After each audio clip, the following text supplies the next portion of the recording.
Merci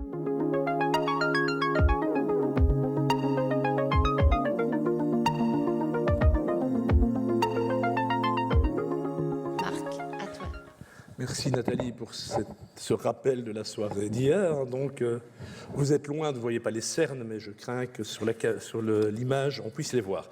Alors, j'ai voulu commencer par un peu de poésie. Ce n'est pas l'habitude, je ne suis pas réputé pour cette qualité, mais j'ai intitulé cette présentation pour faire le portrait d'une école, en souvenir évidemment de Jacques Prévert, mais surtout d'une classe de CM2 qui avait fait une très jolie description d'une école.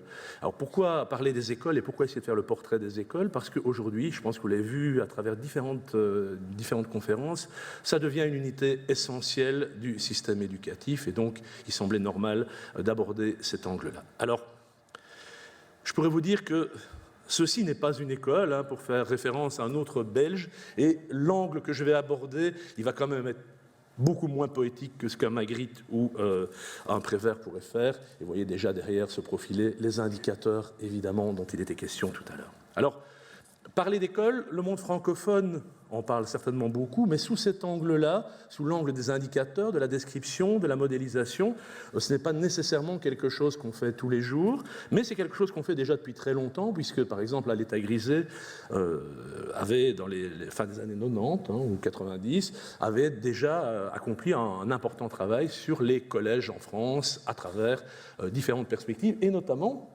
cette idée d'acquis cognitif et socio-affectif. Donc il y a différentes façons d'aborder le problème de l'école. Il n'y a pas que les résultats qui comptent, il y a aussi d'autres aspects et on peut essayer de les approcher, ce qu'on essayait déjà en 97.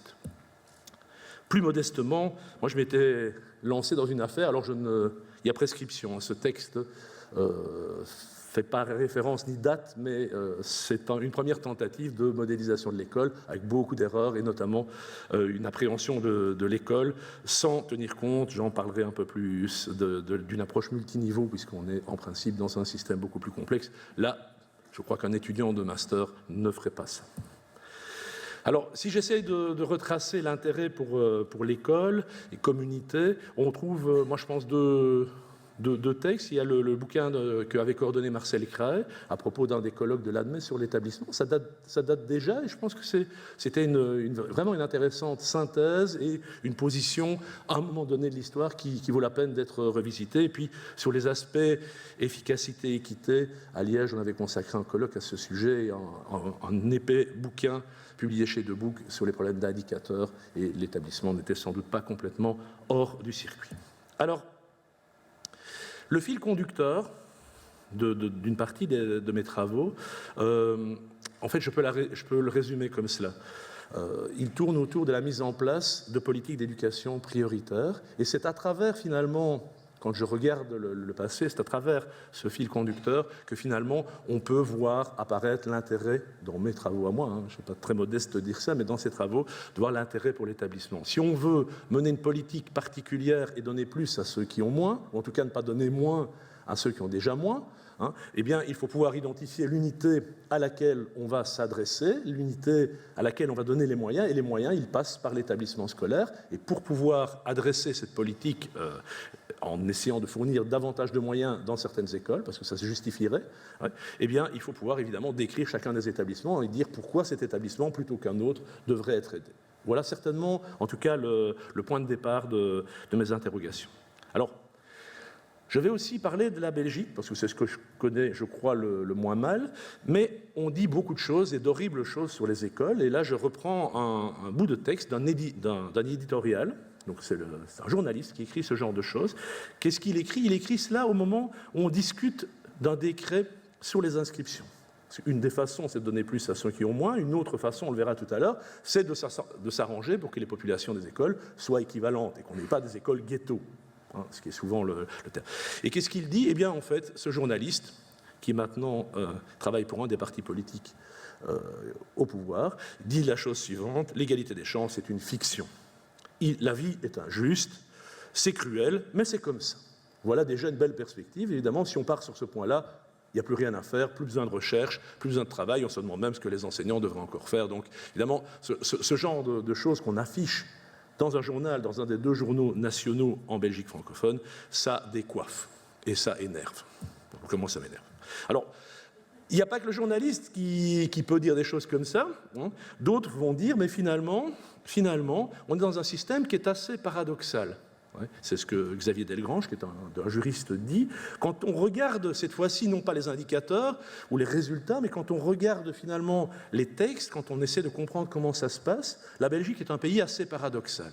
Alors, ce n'est pas le seul pays paradoxal, mais dans ce pays paradoxal, ce qui est paradoxal, c'est qu'on puisse choisir son école, alors même que l'ensemble des mécanismes juridiques qui encadrent l'école vont vers une plus grande homogénéité des objectifs à travers les socles de compétences, des fonctionnements, des règles d'inscription, etc. Et donc, dit Xavier Delgrange, en fait, le choix aujourd'hui, pour beaucoup de parents, se résume non pas à choisir un type d'école pour ce que c'est, mais peut-être un type de public dans cette école.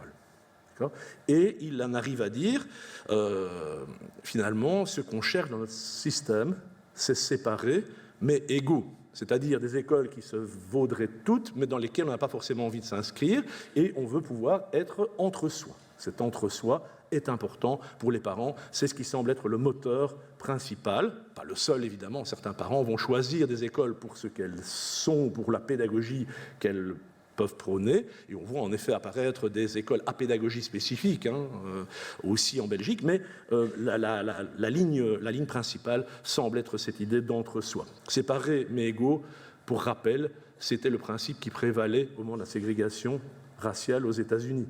Il y a des écoles pour noirs, des écoles pour blancs, et c'est mieux comme ça chacun reçoit le meilleur qui puisse être possible, et on vit séparément. Et c'est ce genre de réflexion, évidemment, quand on l'applique au système éducatif qu'on connaît bien, qui permet de se dire que notre position est peu enviable.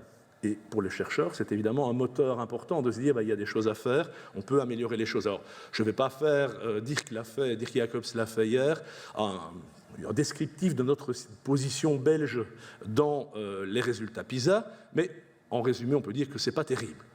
C'est assez euphémique que de dire cela. On a travaillé sur d'autres indicateurs d'équité au niveau européen, Nathalie l'a gentiment rappelé, et ce n'est pas terrible, oui, non plus.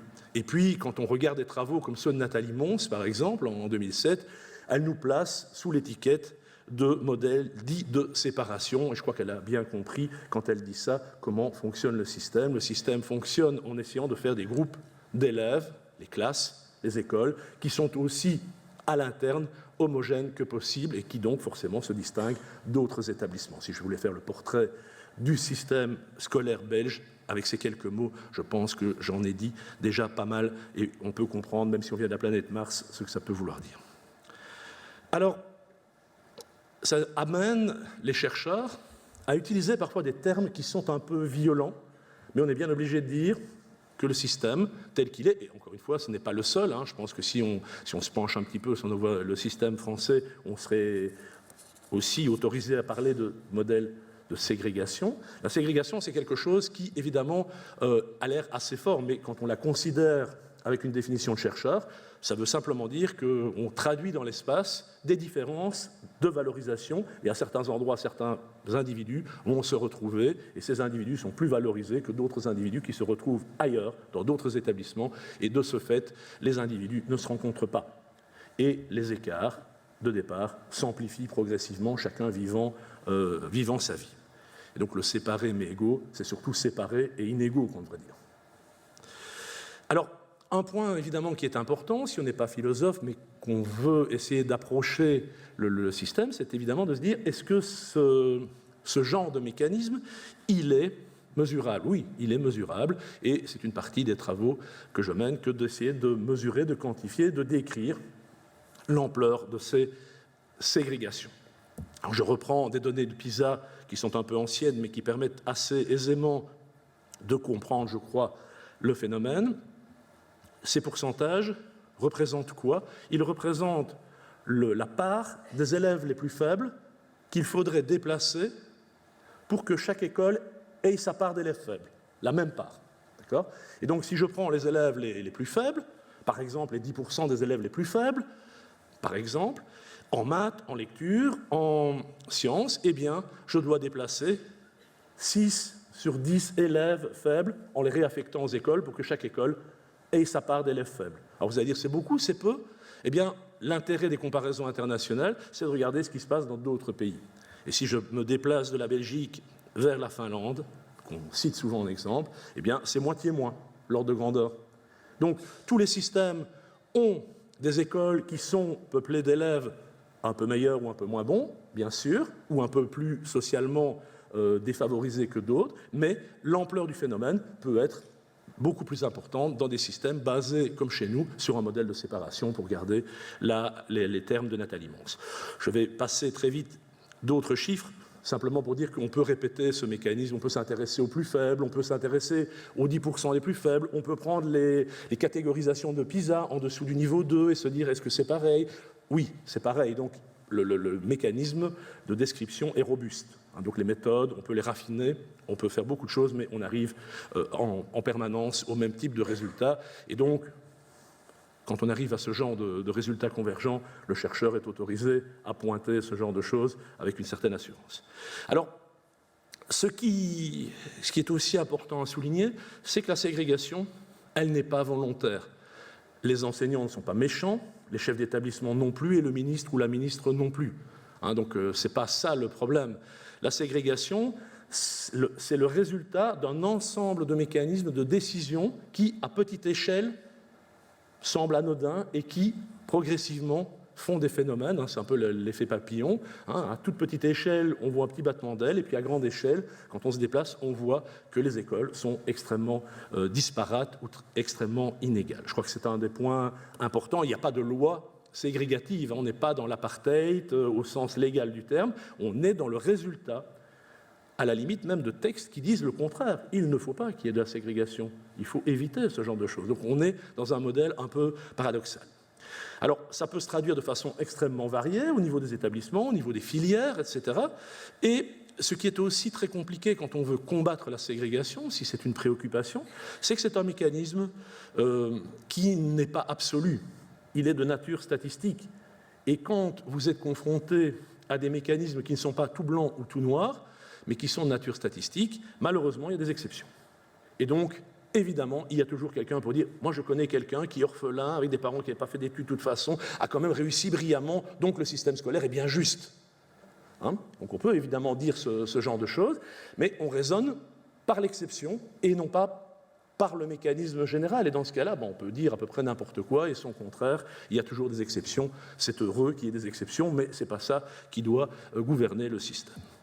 Alors, on pourrait évidemment s'intéresser, quand on essaye de mesurer et de décrire l'école sous l'angle de l'effet de ségrégation, un peu avec les indicateurs que je vous ai donnés tout à l'heure, qui étaient des résultats des performances en mathématiques, en lecture ou en sciences, on peut aussi s'intéresser à des mécanismes de ségrégation qui portent sur toute autre chose. On peut s'intéresser à la ségrégation socio-économique, c'est-à-dire est-ce que dans notre système éducatif, les pauvres sont dans certaines écoles et les riches dans d'autres écoles, et je vais parler pauvres et riches de façon évidemment un peu carrée pour qu'on se comprenne bien, mais c'est plus fin que cela, et ça demande évidemment de créer des indicateurs, encore des indicateurs sur ce que seraient les élèves plus ou moins favorisés. On peut le faire en termes de genre. Aujourd'hui, en Belgique, il n'y a plus d'école Belgique francophone, il n'y a plus d'école uniquement de filles ou uniquement de garçons. Mais si on regarde certaines filières ou certaines écoles même, parce qu'elles abritent certaines filières, on va voir essentiellement des garçons ou essentiellement des filles. La nationalité, l'ethnicité, si vous utilisez ce vocable-là, les caractéristiques académiques, c'est ce dont j'ai parlé tout à l'heure, les élèves faibles et les élèves forts, ou les élèves qui ont déjà cumulé beaucoup de retard, par exemple, les convictions religieuses. On est dans un modèle évidemment un peu paradoxal en Belgique, puisque les écoles sont initialement, en 1831, la Constitution prévoit qu'on puisse créer librement des écoles, et elles se structurent sur base confessionnelle ou non confessionnelle, des écoles libres, catholiques, essentiellement à cette époque-là, et des écoles publiques qui ne sont pas confessionnelles. Et on peut évidemment aussi s'intéresser aux effets de ségrégation, cette fois-ci sur base linguistique, et c'est évidemment quelque chose qu'on peut, en Belgique en particulier, regarder, puisque à Bruxelles, il n'y a pas de sous-nationalité en Belgique, mais à Bruxelles, il y a des écoles francophones, des écoles néerlandophones, régies par leurs lois propres, et les élèves, ils ne s'arrêtent pas aux frontières des écoles en fonction de la langue, ils peuvent choisir, changer d'école, etc. Donc on peut aussi s'intéresser au clivage et à l'organisation sur base linguistique cette fois. Alors, arrivé à ce stade-là, vous avez vu que le système produit de la ségrégation, en tout cas on observe de la ségrégation, on observe que tout le monde n'a pas les mêmes chances d'être n'importe où, avec n'importe qui, alors même qu'on est dans un système, contrairement à nos voisins français pour l'enseignement public, où chacun choisit. On a un système de liberté de choix, légèrement tempéré aujourd'hui, depuis quelques années, par un système d'affectation au début du secondaire, mais ce n'est pas cela qui crée de la ségrégation, en tout cas. Alors, pourquoi souhaiter plus de mixité sociale et académique? Je pense qu'il y a deux façons d'aborder cette question. On peut dire, en fait, pour soi-même, c'est important que les écoles soient mixtes d'un point de vue social, c'est important qu'elles soient peuplées d'élèves qui ont des handicaps et d'autres qui n'en ont pas, que les écoles soient peuplées d'élèves forts et d'élèves faibles, parce que ça fait partie du vivre ensemble. Aujourd'hui, dans le système belge, il y a à peu près 4,5% des élèves qui sont dans l'enseignement spécialisé, dans des écoles qui sont en dehors, dans d'autres bâtiments, écartés, etc. Ça a été un choix. En 1971, l'idée, c'était de vraiment faire quelque chose pour les élèves qui avaient des handicaps. Aujourd'hui, on a surtout une autre forme de ségrégation, ce qui fait que nos 4,5% d'élèves dans le spécialisé, ils représentent 9 fois plus d'élèves que dans d'autres systèmes éducatifs qui n'ont pas fait ce choix de séparer les élèves porteurs de handicap. Et ce faisant, eh bien, dans nos écoles, les élèves de l'enseignement ordinaire ne croisent quasiment jamais de camarades porteurs de handicap. Ils les rencontreront après, plus tard, peut-être, ou en dehors de l'école, mais l'école n'est pas un lieu où on rencontre des élèves différents à ce point. Et donc ça n'aide pas non plus à comprendre cette différence. L'autre aspect, évidemment, et qui concerne davantage cette fois-ci le chercheur, c'est de se dire, mais aussi, un des points importants dans l'évitement de la ségrégation, c'est qu'en gardant des écoles suffisamment hétérogènes, c'est aussi un gage de réussite, une absence de nuisance pour les plus forts et certainement un avantage pour les plus faibles. C'est, en tout cas, quand on y regarde un petit peu, c'est plutôt ça la tendance. Donc avoir des écoles hétérogènes, ce n'est pas condamner les élèves les plus forts à perdre énormément et à se retrouver dans une situation plus désavantageuse, alors que les élèves les plus faibles, eux, peuvent tirer parti de cette aventure-là. C'est un autre argument, si vous voulez, dans les deux branches. Il y a un argument qui est plutôt de nature philosophique et l'autre qui est plutôt de nature performance pédagogique et réflexion pédagogique. Et je pense que les deux arguments allant dans le même sens, on peut évidemment s'appuyer très certainement pour souhaiter un système davantage hétérogène à l'interne des établissements et à l'interne des classes. Alors, je ne vais pas lire ce que vous avez sous les yeux, mais la personne qui fait cette synthèse fait une très très intéressante synthèse, c'est une juriste, de la situation au moment où on discute des décrets d'inscription, des 3 décrets sur les inscriptions dans le secondaire, et ce qu'elle dit, c'est que finalement, il y a un relatif accord sur ce que je viens de vous dire précédemment, c'est-à-dire, il vaut mieux des écoles hétérogènes. Et elle poursuit en disant, finalement, dans le monde francophone, dans la littérature scientifique, dans le monde belge, si on regarde ce que produisent les chercheurs des 6 universités francophones, eh bien, il y a cet accord pour dire qu'il vaudrait mieux plus d'hétérogénéité. Donc c'est certainement cela le sens, mais ce n'est pas ce qu'on observe. Alors, pourquoi est-ce que ces ségrégations apparaissent quand on essaye de comprendre la façon dont ces ségrégations s'installent, ces effets de ségrégation? Eh bien, on identifie dans cette littérature qui était évoquée précédemment trois causes. Une première cause sur laquelle je vais revenir un peu plus longuement, qui est l'organisation en quasi-marché du système éducatif belge. Je m'en explique juste un peu après. D'autres structures vont aussi favoriser cette ségrégation, c'est l'organisation de filières hiérarchisées dans notre système. Et ça, on n'est pas les seuls à avoir ce genre de système. Les collègues suisses ont aussi des filières hiérarchisées. Donc on a une filière d'enseignement général, filière longue, qui conduit aux études supérieures, et puis une déclinaison en filières techniques, professionnelles, spécialisées, alternance, etc., etc. Et quand on observe le modèle belge fonctionner, on a ce qu'on appelle maintenant communément l'effet toboggan. On part du général et on atterrit progressivement dans d'autres filières en fonction d'une sélection qui n'a rien d'un examen de la capacité à exercer un métier manuel.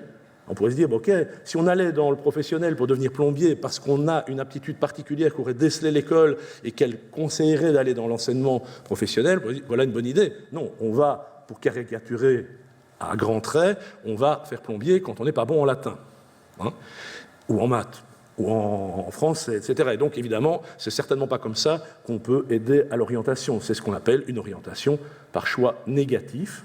Donc, l'évaluation va se traduire essentiellement par des mécanismes de relégation et de sélection par absence de compétences générales égale orientation vers de l'enseignement technique ou professionnel.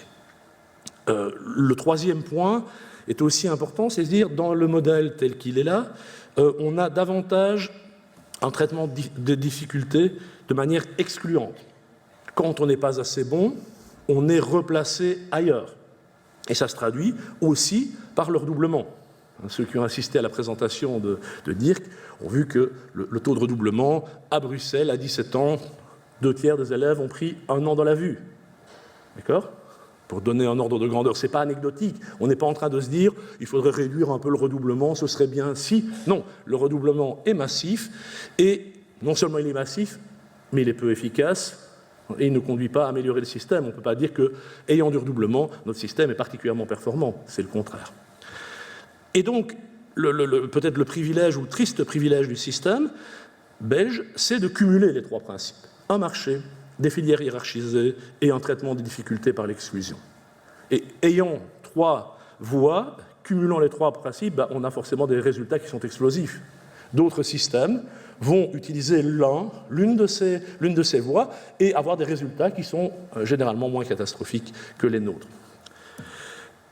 Alors, petit mot sur le quasi-marché, c'est quoi cette affaire ? Pourquoi est-ce qu'on parle de quasi-marché ? Alors, marché, c'est assez facile à comprendre. On choisit son école, majoritairement, à part une petite exception de régulation au début du secondaire, mais qui reste une régulation de marché. On choisit son école. On a le libre choix. Il est constitutionnellement prévu de pouvoir choisir. À l'époque, c'était école avec Dieu ou sans Dieu. Aujourd'hui, c'est choisir parmi l'offre qui est là.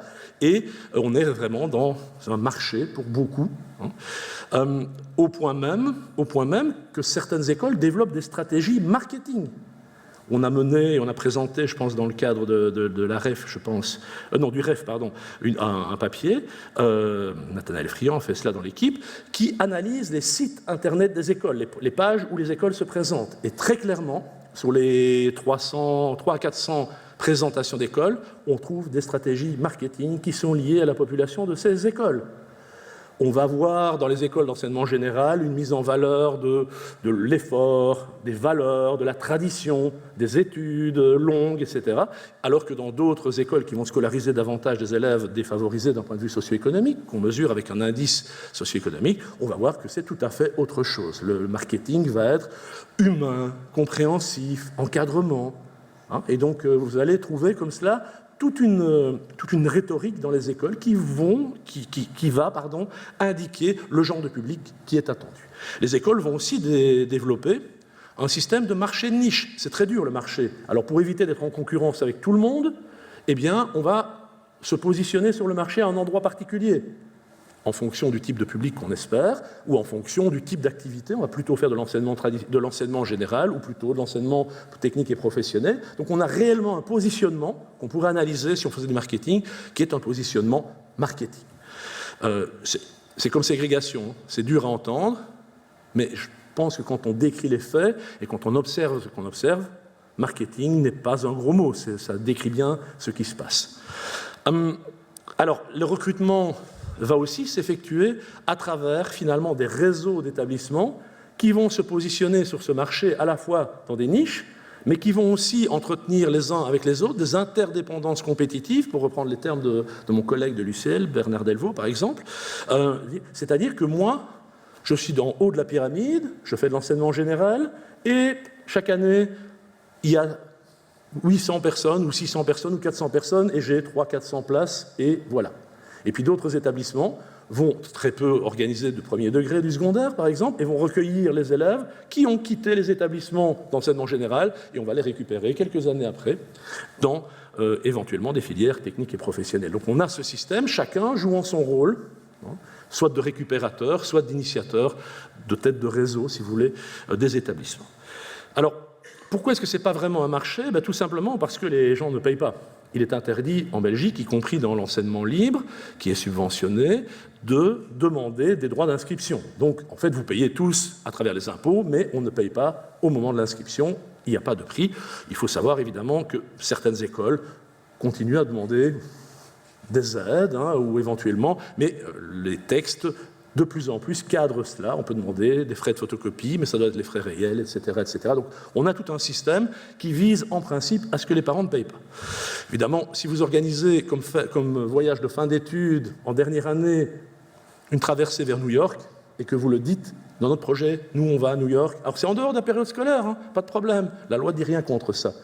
Simplement, vous annoncez aux gamins que peut-être eux n'iront pas à New York alors que d'autres trouvent que New York, ils y sont déjà allés et que, pourquoi pas.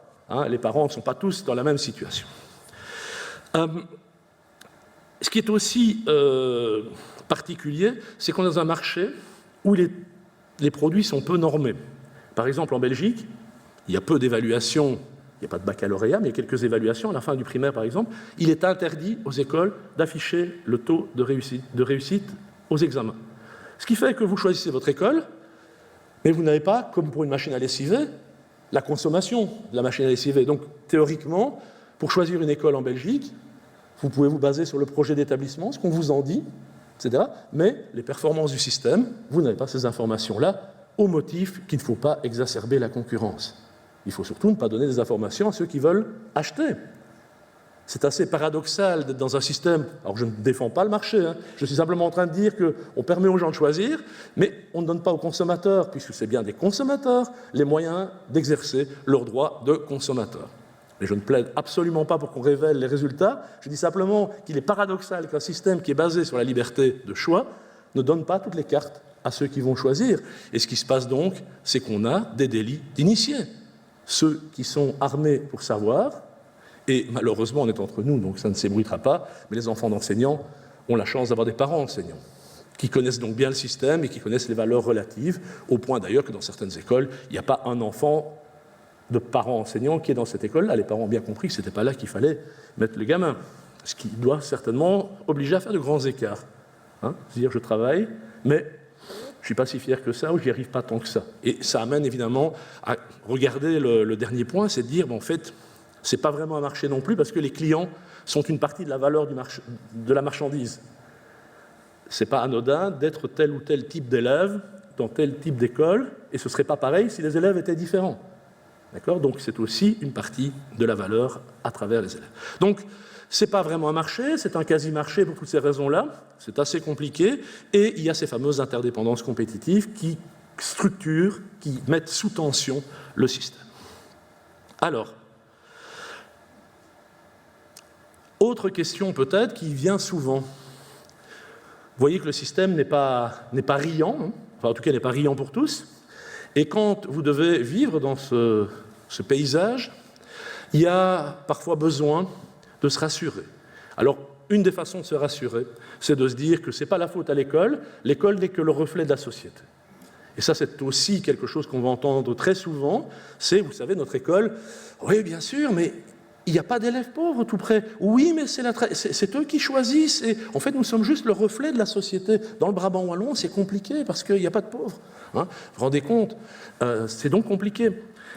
Alors, ce n'est pas totalement faux. Ce n'est pas totalement faux, bien sûr. La géographie, elle est importante. Ça, c'est Bruxelles. Le rouge, ce sont les quartiers d'élèves, les quartiers qui accueillent des élèves particulièrement défavorisés. Les quartiers verts, c'est la périphérie sud de Bruxelles, par exemple, qui est une périphérie aisée. Si on regarde les écoles, on retrouve les mêmes couleurs. On retrouve évidemment une superposition pour une part. Donc, en effet, l'école, elle tient compte du substrat. Mais à Bruxelles, vous pouvez vous déplacer d'une école à une autre dans un mouchoir de poche.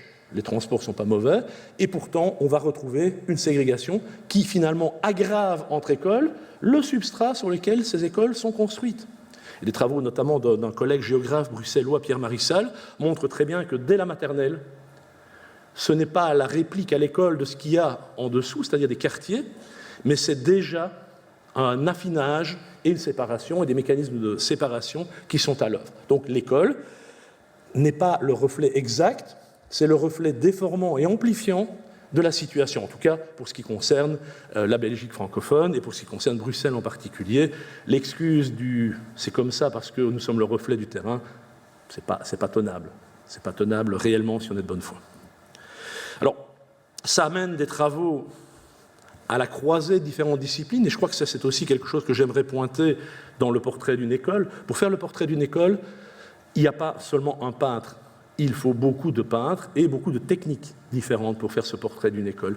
Et on va donc devoir mobiliser, je vous parlais de mon collègue géographe Pierre Marissal, des sociologues comme Bernard Delvaux, des spécialistes de l'éducation comparée, qui vont pouvoir éclairer la compréhension des mécanismes. Et donc, ici, c'est une esquisse de travail de Bernard Delvaux qui essaie de montrer les zones dans lesquelles les écoles vont recruter, comment cela s'organise.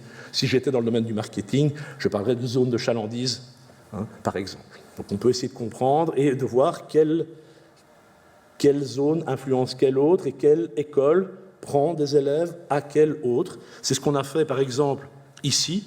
On a essayé de fabriquer dans mon service, Nathanaël Friand notamment, à travers sa thèse, a essayé de montrer comment les élèves pouvaient, alors qu'ils devraient, des élèves qui habitent ici, alors qu'ils devraient, si on avait un modèle, simplement je vais à l'école d'à côté, aller ici, vont plutôt dans cette école-là. Et les élèves qui sont là vont plutôt dans cette école-là. Donc ils vont systématiquement, pour certains d'entre eux, aller vers une école qui, en moyenne, est plus favorisée. Et en se faisant, comme ce sont des élèves les plus favorisés de cette zone, ils accroissent encore le fossé entre les écoles rouges, défavorisées, jaunes et puis vertes. Donc, par exemple, ce sont des mécanismes qu'on peut très bien décrire avec les bases de données aujourd'hui. On peut faire cette exploitation.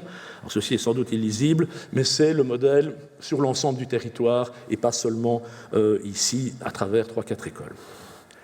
On peut faire donc des choses comme ça. C'est mon portrait d'une école. Ça, c'est une école. Enfin, en tout cas, pour un chercheur en éducation, c'est une école. On montre ici ce que je vous disais tout à l'heure, c'est une école qui n'a presque pas, école secondaire, qui n'a presque pas d'élèves au premier degré, dans les 2 premières années. Et puis les élèves vont arriver ici en 3e année, après, généralement, s'être étamés dans une école où il n'y avait que du général. Soit avec de l'échec, soit simplement parce qu'on leur conseille d'aller plutôt dans cette école-là et on émet une attestation d'orientation restrictive qui les oriente vers une école où il y a essentiellement du technique et du professionnel.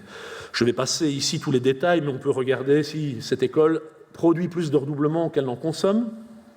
On a des écoles qui sont des productrices nettes de redoublement, principalement des écoles d'enseignement général qui vont produire du redoublement, et puis le redoublement ne va pas être consommé dans cette école-là, il va être externalisé et d'autres écoles vont s'en occuper.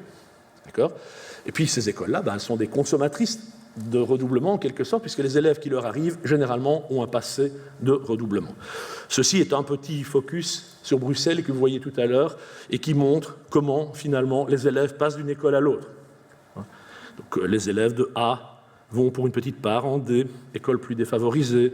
Les élèves ici, on voit que la tête de pont est plutôt l'école B, en fait, on y entre et puis on est dispatché, etc. etc. Je ne vais pas rentrer dans tous les détails, mais le portrait d'une école, c'est à la fois une peinture, mais c'est peut-être aussi quelque chose de dynamique, où on doit pouvoir montrer non seulement ce qu'il y a au temps T, mais grâce à l'exploitation de bases de données, par exemple, au temps T, et puis au temps T plus 1, puis au temps T plus 2, et voir cette évolution se dessiner. Et on peut, pour donner encore une illustration, non seulement faire le portrait des écoles, mais on peut aussi rêver les écoles. Et c'est ce que font Bernard Delvaux et Nico Hirt ici. En fait, vous avez Bruxelles, ici c'est en noir, c'est pas très très joli et très très contrasté, mais ce que vous avez ici, c'est la situation d'aujourd'hui. Alors noir, c'est le rouge en quelque sorte de tout à l'heure, hein.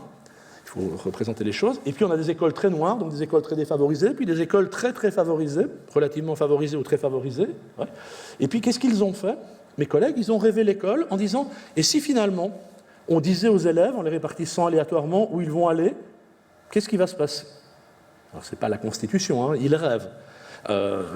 Mais c'est aujourd'hui possible de le modéliser. Et ils ont pris comme principe, imaginons que les élèves feraient des déplacements plus courts que dans ce cadre-ci.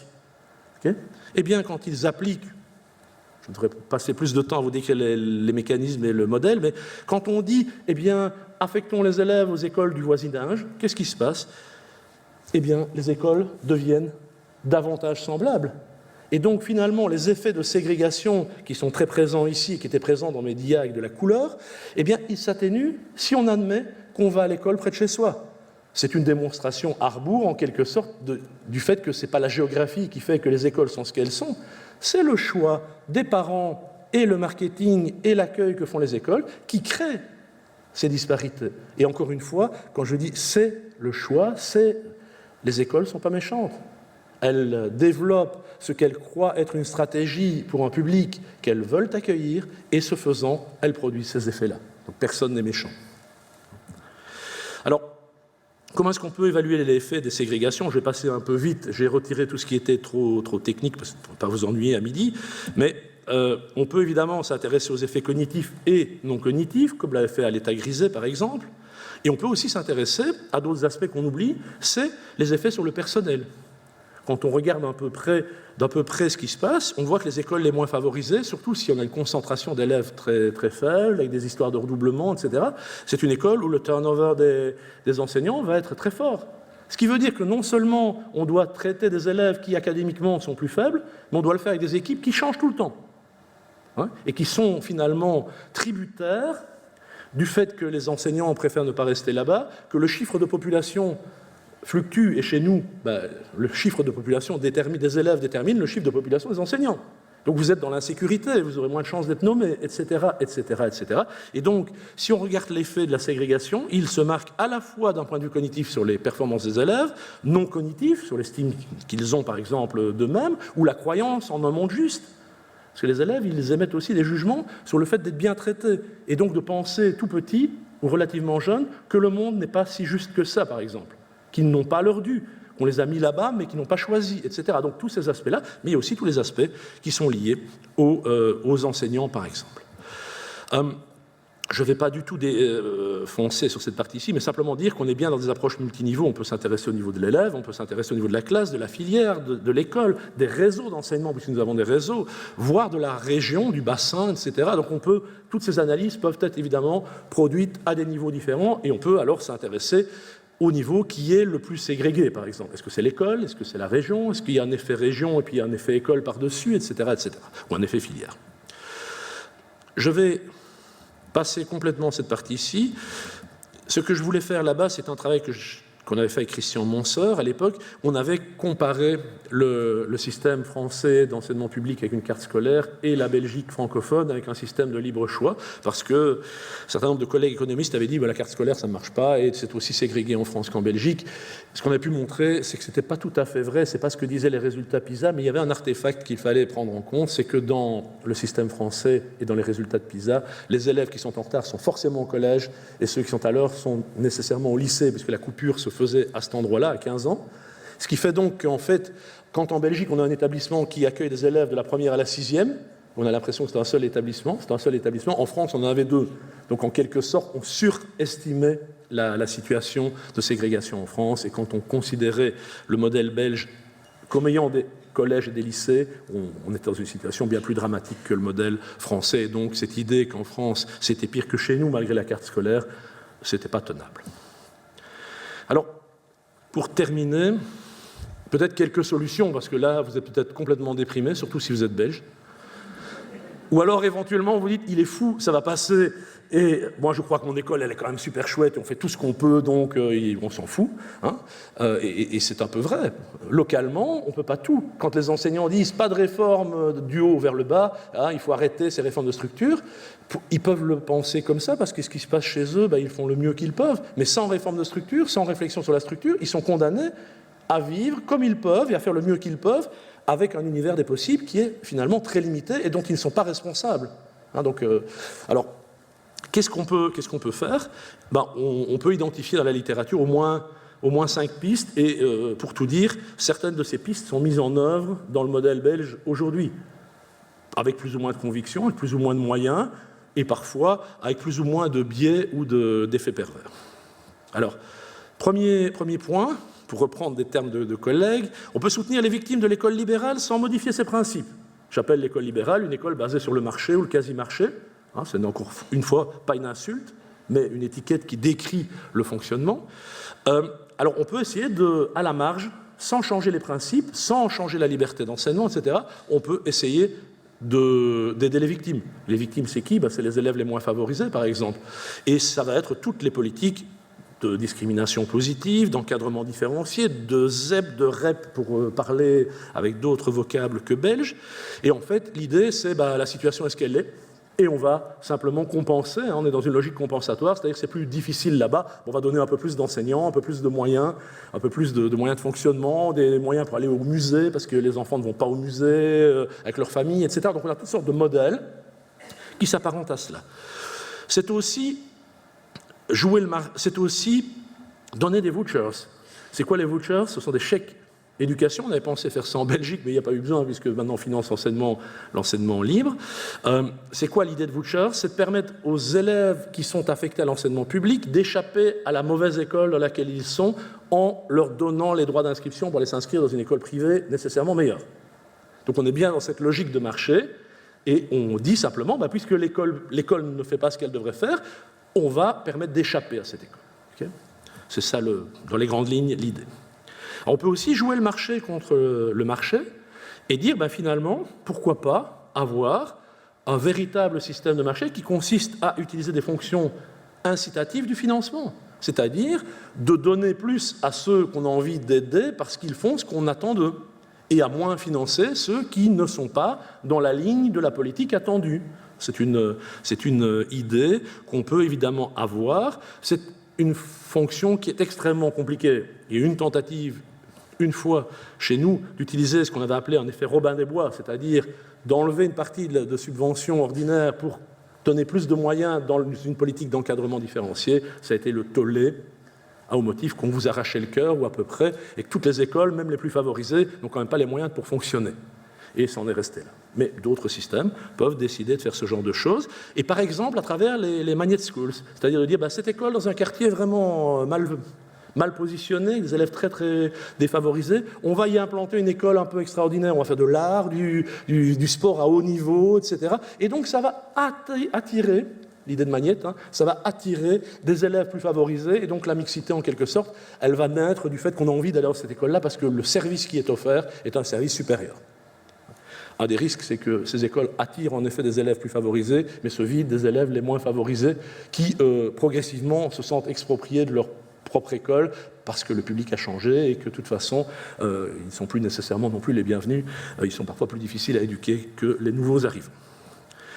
On peut aussi piloter par les résultats. On peut se dire, il est inacceptable que les écoles soient ce qu'elles sont, qu'elles produisent des résultats qu'elles produisent. Et donc, on va regarder les résultats. Je vous ai déjà dit qu'on ne faisait pas beaucoup de choses aujourd'hui avec les résultats, mais la politique qui est en train de se mettre en place à travers une réflexion qui s'appelle Pacte pour un enseignement d'excellence, ça fait quelques années déjà, imagine de travailler avec des plans de pilotage et donc d'inciter les écoles de façon un peu plus dure à faire ce qui est attendu, à s'intéresser à certains problèmes qui, sinon, restent sous silence, donc s'intéresser aux résultats. C'est assez nouveau pour nous. Les écoles reçoivent une description de ce qu'elles sont, de leur public, il y a des épreuves indicatives sur les résultats, etc. Mais jusqu'à aujourd'hui, le directeur peut aussi s'asseoir dessus ou oublier qu'on lui a envoyé ce document-là, il n'est pas du tout obligé de s'en servir. On va aller, à travers les plans de pilotage, sans doute vers un modèle partiellement de pilotage par les résultats.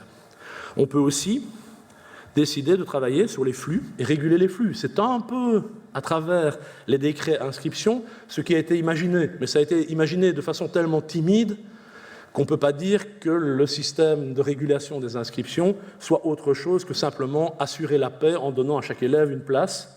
Le problème du choix, évidemment, en Belgique, c'est que il y a des écoles qui sont très demandées, d'autres qui le sont moins, et il faut bien trouver un système de règles pour savoir si je peux aller dans cette école-là ou pas, puisqu'on n'assigne pas les élèves, a priori, à une école en particulier. Donc les élèves se présentent, les parents se présentent, vont s'inscrire, et qui est-ce qu'on inscrit quand il y a 300 places et qu'on a 400 élèves? C'est un peu ce que certains ont appelé les décrets ticket boucherie.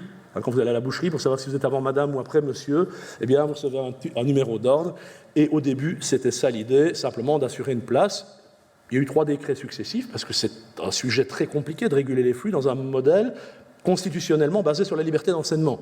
Donc il peut y avoir énormément de recours contre une interdiction, une obligation, des priorités qui ne seraient pas les bonnes et qui en tout cas vous lèsent. Et donc c'est un sujet très compliqué qui a fait l'objet de 3 décrets et c'est sans doute à chaque rentrée parlementaire le décret qu'on va modifier dans l'année. Alors il y a des années où on le change, il y a des années où on ne le change pas, mais il y a des déclarations à peu près tous les ans d'à peu près tous les partis, y compris de la majorité, pour dire qu'on va changer ce décret ou qu'il faudrait le changer. Ça pourrait être une voie pour s'assurer que les écoles soient moins différentes, disparates les unes par rapport aux autres. Encore faut-il évidemment qu'on trouve les règles qui permettent une affectation des élèves pour rendre effectivement cette hétérogénéité plus grande. Ce que je vous ai montré avec les 2 cartes de Bruxelles en noir et blanc, c'est un peu ça, c'est de dire si on donnait d'abord aux élèves une place dans une école et puis que la liberté d'enseignement s'appliquait au 2e tour, c'est-à-dire une fois que vous êtes là, vous avez le droit de changer. Mais vous avez le droit de changer, un peu comme dans les jeux, les puzzles, il faut qu'il y ait de la place ailleurs. Donc vous pouvez changer, mais il faut que vous trouviez une place ailleurs, et c'est à vous de faire la démarche, mais vous êtes déjà positionné quelque part. Aujourd'hui, en Belgique, vous devez faire une démarche. La liberté oblige à aller dans une école et de faire des choix. Pas d'autres possibilités. On pourrait aussi, comme le font les collègues flamands, comme par exemple une collègue qui s'appelle Cantillon a étudié la question, on pourrait aussi avoir des systèmes de quotas qui font qu'on ne peut pas excéder, dans un sens ni dans l'autre, une population particulière, une proportion de population particulière. On peut dire, par exemple, on ne veut pas qu'il y ait plus qu'une certaine proportion dans les différentes écoles d'élèves d'origine défavorisée, par exemple, ou ne parlant pas le français, etc. Et ce faisant, évidemment, on peut avoir un système qui va rééquilibrer les populations dans toutes les écoles. On n'y est pas encore. Et puis, il y a une voix un peu discordante dans le concert, qui est de dire, il faut prendre son parti d'un système ségrégué. Et je pense par exemple à un collègue qui s'appelle Jacques Cornet, qui dit, mais finalement, c'est pas si mal que ça. Faisons pour les élèves de publics défavorisés, des publics populaires, c'est souvent le vocable qu'on va utiliser, faisons des écoles populaires d'excellence pour le public populaire et occupons-nous sérieusement de cette idée. Et d'ailleurs, on les armera mieux contre un système qui ne leur est pas favorable en travaillant entre soi. Vous voyez, c'est une autre idée. Au moment des ZEP, en 81, c'était aussi cette idée que les ZEP seraient des laboratoires, qu'on y ferait des choses et qu'on pourrait faire bouger la société aussi parce qu'on fera comme activité, et pas seulement activité académique, dans les écoles qui accueillent des élèves défavorisés.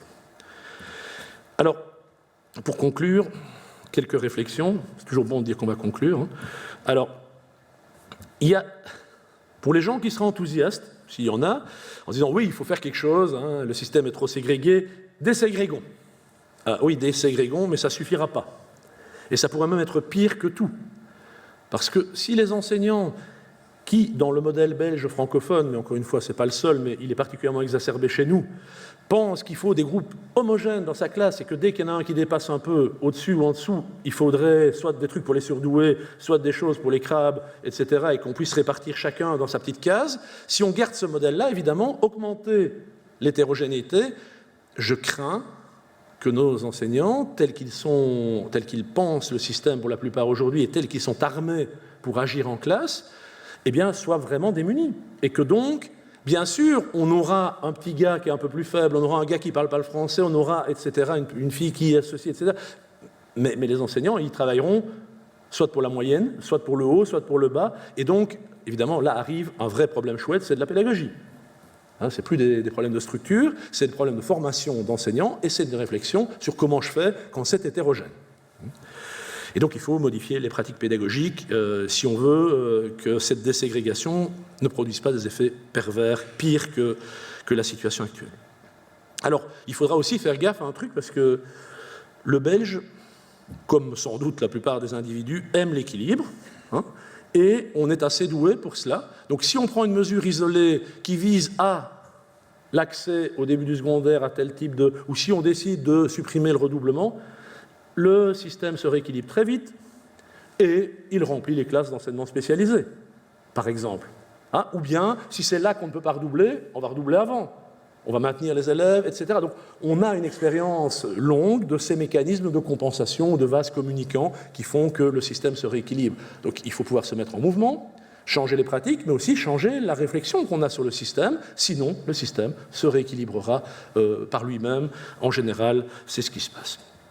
il faut évidemment aussi réfléchir aux conditions d'accès en amont, c'est se dire qu'est-ce qu'on fait avant. On ne peut pas raisonner là, pour le secondaire, sans réfléchir à ce qui se passe en maternelle et ce qui se passe en primaire. Même chose pour l'enseignement supérieur, il y a quelque chose en amont, donc il faut évidemment toujours réfléchir à la situation en amont. Et puis, il y a un point qui est technique et que je ne développerai pas ici, c'est qu'il faut que nous ayons des outils pour surveiller, piloter, observer, vous appelez ça comme vous voulez, contrôler. Ça dépend de l'intention que vous avez, mais en tout cas, si on veut diminuer les ségrégations, les effets de ségrégation, il faut pouvoir les observer. Et pas seulement les observer à travers des échantillons. On est capable de faire avec PISA des choses très très chouettes. On a plein d'informations, oui, mais ça ne présente qu'une centaine d'écoles.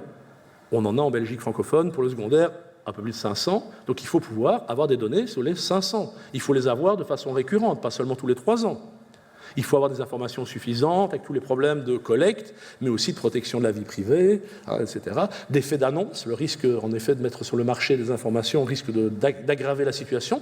Quand on a pris un décret sur les inscriptions, on a donc su dans quelles écoles il y avait des files d'attente. Par le passé, les files d'attente, elles étaient dans le bureau du directeur.